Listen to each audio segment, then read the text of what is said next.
I just want to show something that I bought yesterday. Got it in the charity shop for £2. I've actually got one of these downstairs, which is like a bigger one, and where it's like a zoomed in on this and you can see the cast in the background. But yeah, this is a smaller one that I'm just, I had a Disney one there. And I've also got out this duvet cover. I bought three or four of them last summer or whenever it was. The Little Mermaid ones underneath, and then there's a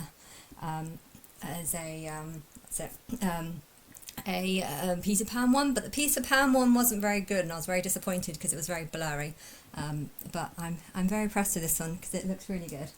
And the second pillow is actually downstairs, but I thought I'd show that because I'm impressed. And I also bought new pillows. I bought like loads about 7 years, 5, 6, 7 years ago, but they have been getting flatter and flatter over the years. And I threw 2 of them away thinking that I'd have enough still because I had more than enough before, but because they were all flat, it was like, right, now's a good time to get a new pillow. And I'm very happy with this one. Extra soft hotel sleep night or whatever. But yes, I just want to also talk about the strangeness in the music in the news industry. Well, in the news right now, okay. I feel cheated on. I feel cheated on by the England news because they haven't been reporting on this stuff. All the stuff that they've been reporting on in the last 8-9 days, or probably even longer than that, is all to do with the war in Israel. And I don't really know why they do that. You know, on one hand, you're seeing people that are kind of living impoverished, horrible lives, and you're seeing where they're living, and it kind of makes you on one hand be like, well, I'm glad I'm not living in these areas. You know, these areas look far worse than what I'm going through.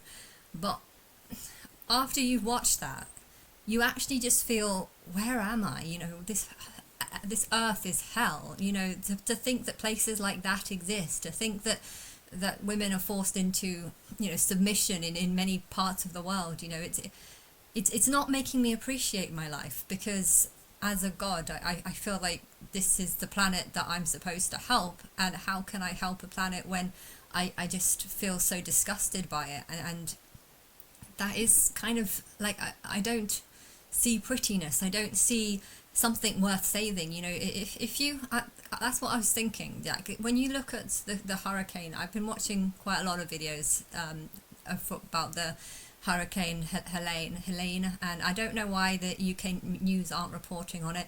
I feel quite stupid. You know, you look at the news because you want to know what's going on around the world, and for the last 8 days, I haven't had a clue that this was going on. You know, I know I've been frustrated that all the videos that seem to pop up on my home feed seem to be all about Diddy, and now I'm looking back on the things that I've posted, like what I've actually posted in the last 7 days. I think I posted something about Moses and something about the hierarchy.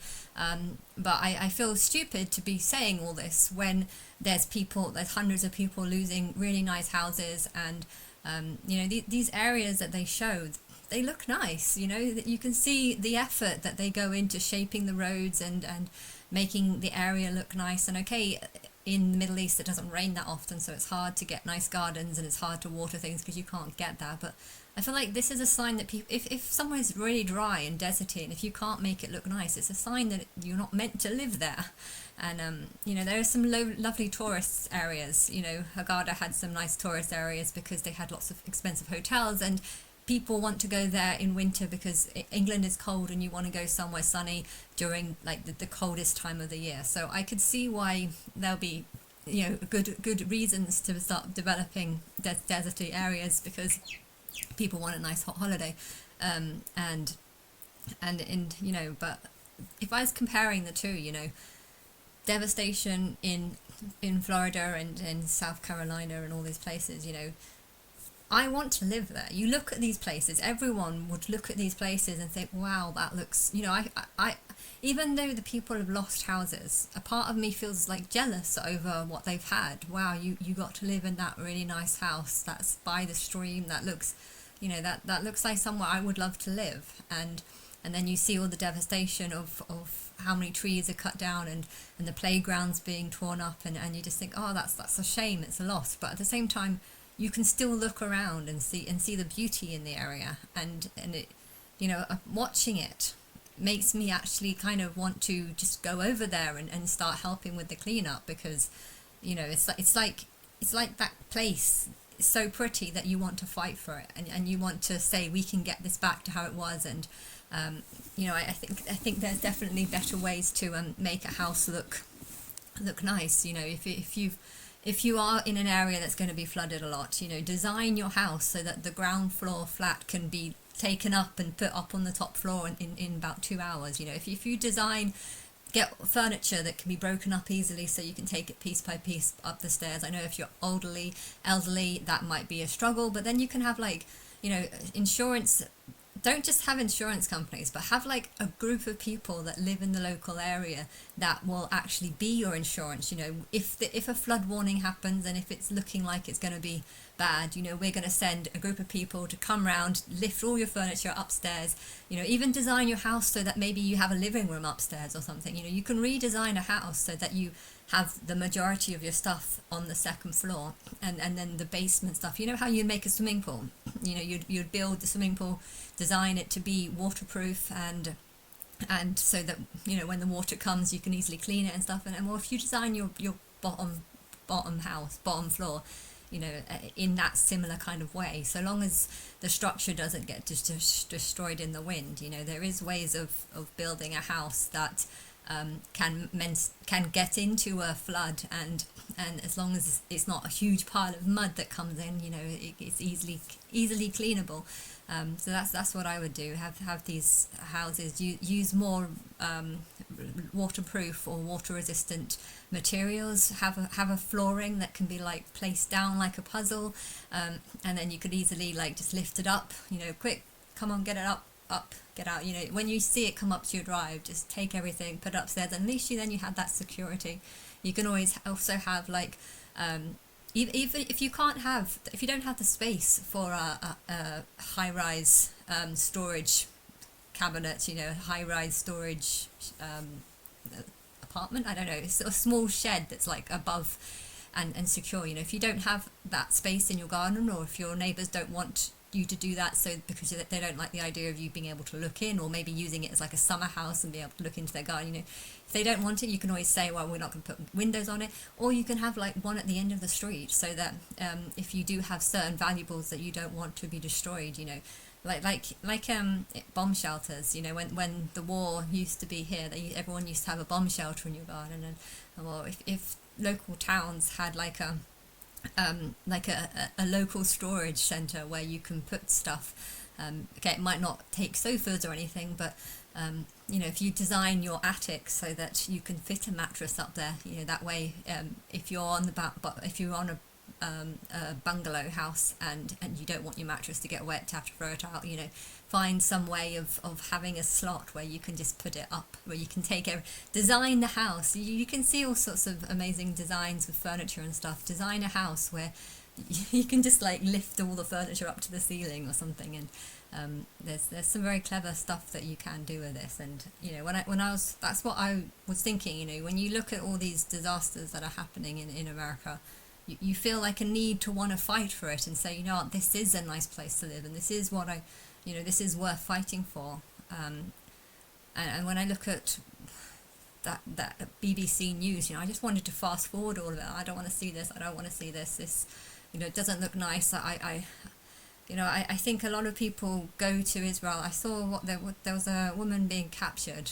and apparently she's been a hostage for the last 12 months. And she said that this was her first day. She went to Israel to work on computer systems, or to try and tell people where the safe areas are, where the bad areas are, and just to help out. And she ended up, I don't know, there was some fight, and she was one of the hostages, and she was covered in blood. She was only 19, and it makes me feel sad, but it also makes me feel why are you there? If you've gone from England to this horrible area, I feel like people would do this because they would believe that they're helping and they're doing a good thing. But if you compare these places and to places like in America, I feel like if you helped clean a street in America, and when they're after a flood and stuff, you really feel like you're doing something good, because the nature in this area just looks amazing, and to make it, if I was to take that children's play area and just spend 3 hours just cleaning up, making it look nice, I feel like everyone who drives past it would appreciate the fact that it looks nice. Whereas if I was to do the same thing in the Middle East, find a play area that's full of trash, clean it up, I feel like, yeah, kids would appreciate it, but at the back of my mind, I'll just be looking around thinking, well, that looks bad, we need to get rid of that, we need to get, there are other places, not just in the Middle East. I've been to loads of places, and I can't remember where it was. I went last year or 2 years, somewhere in Europe, and just all the houses, like there was a really nice house next to one that was just falling apart and dilapidated, and you just walk around thinking, just need to get rid of that one, need to get rid of that one, need to knock down that one probably could be saved, and you're just thinking, need to do that, oh, I give up, it's just, there's too much work to do, and I just think that this is part of why I don't like watching the films, what's going on in Israel. People are more shocked, oh, this person's died, this child's died, this is not fair. But I'm kind of looking around just thinking, there's so much work that needs to be done in these places that if I was living in these places, I don't think I would want to clean up. I don't think I would feel motivated to make the houses look good, because in the back of my mind, it takes a community to make a community. And I would just be thinking, too much work needs to be done. That looks ugly, that looks ugly, that looks ugly. And when with this America, most of the places look nice. Even after a flood, that can be saved. Just need to move this out the way. Just need to fix that a little bit. And okay, there's loads of bridges. Loads of bridges went on this, so the bridges are going to be, and I think though, I was seeing some of the guys get a generator. I have no idea what a generator is, have no idea how it works, but he was determined to get a generator, and he travelled 5 hours to go and get this generator because he wanted to create normality in his house, and give, so his family can have hot water and stuff. But this determination to get things back and running, you really see it in them.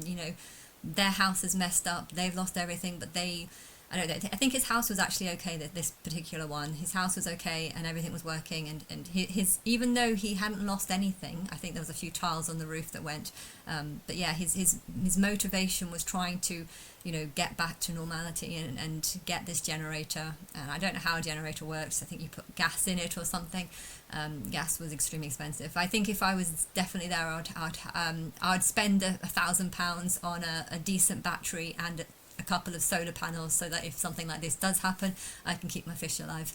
And the determination of the farm. There was a farm that I saw where they were just saying, as long as the livestock are saved, that's good. And I think they lost geese and stuff, and but they were trying really hard and trying to stay positive, and you can see that. But I just, it's when you see the comparison, I'd much rather watch news where people are helping each other and trying to save each other, and then I'd rather watch that than just what's going on in Israel, because that just makes me glad that I'm not living in these parts of the world. But if the point of these things are to say, oh, these people are dying and all this war is happening, isn't this so sad? But if I'm just watching it, just thinking, gosh, I'm so glad I don't live there. It's not about the war, it's just about everything over there. There's a number of problems that I could list. It's just huge, and that just makes me not like the world. You want to live on a world where this sort of thing doesn't happen, and the only way for that to end is for everything to change.